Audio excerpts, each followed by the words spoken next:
Oh iya teman-teman, ini adalah edisi spesial hari ulang tahunku dan ini merupakan persembahan ulang tahun dari istriku tercinta. Terima kasih buat istriku atas semuanya. Semoga kamu juga dijaga oleh Allah, senantiasa berada di dalam lindungan dan ridhonya. Amin. Assalamualaikum warahmatullahi wabarakatuh. Teman-teman sekalian, senang bisa menyapa Anda kembali di kesempatan kali ini. Semoga kalian semua tetap berada di dalam lindungan Allah Subhanahu wa Ta'ala.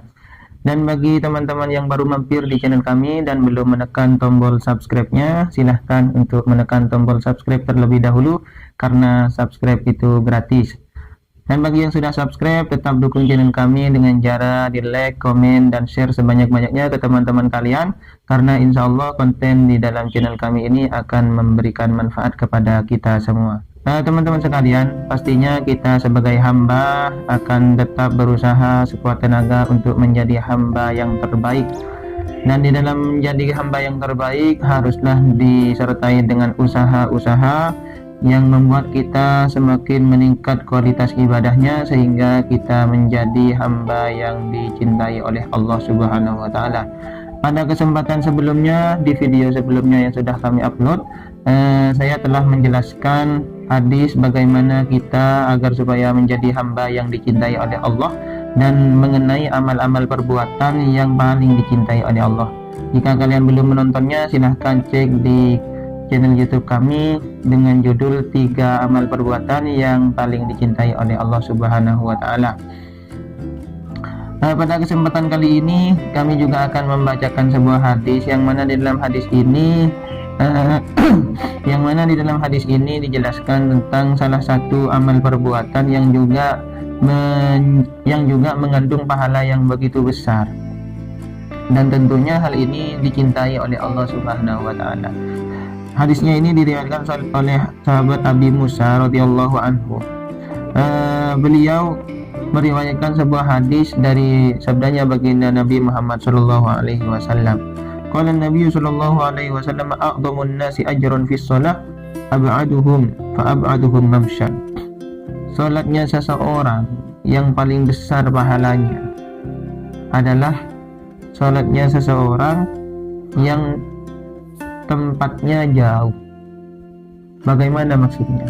Artinya orang ini rela berangkat ke tempat sholatnya walaupun jarak antara tempat dia tinggal dengan tempat dia sholat itu sangat jauh. Ini merupakan bentuk sholat yang paling besar pahalanya. Artinya jarak dari tempat dia tinggal ke tempat dia sholat, misalnya ke masjidnya, jaraknya ini jauh tapi dia tetap rela berangkat. Nah ini memotivasi kepada kita semua, tentunya juga kepada diri kami pribadi, agar supaya semangat di dalam menghadiri sholat berjamaah. Walaupun jarak dari rumah ke masjid itu lumayan jauh, akan tetapi ini merupakan a'dhamun nasi ajron fis sholati. Paling besarnya pahala manusia di dalam sholat adalah manusia yang mana dari tempat dia tinggal menuju tempat dia sholat ini jaraknya sangat jauh, akan tetapi tetap dia rela untuk berangkat ke tempat sholatnya tersebut. Nah ini sebagai motivasi kepada kita semua.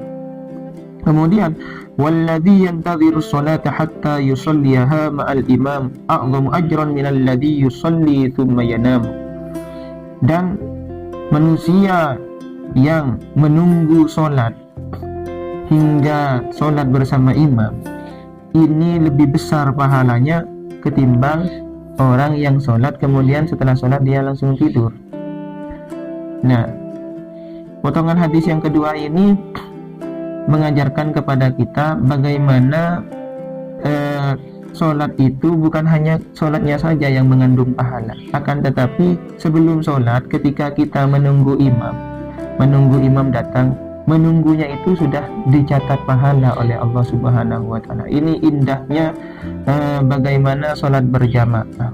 Jadi nilai ibadahnya itu bukan hanya ketika kita melaksanakan sholat saja.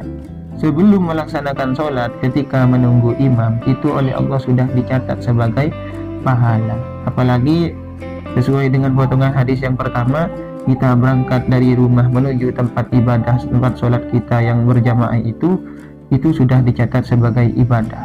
Belum lagi ketika kita nyampe di tempat sholat, imam belum datang, kita menunggu imam yang belum datang tersebut, itu juga dicatat ibadah.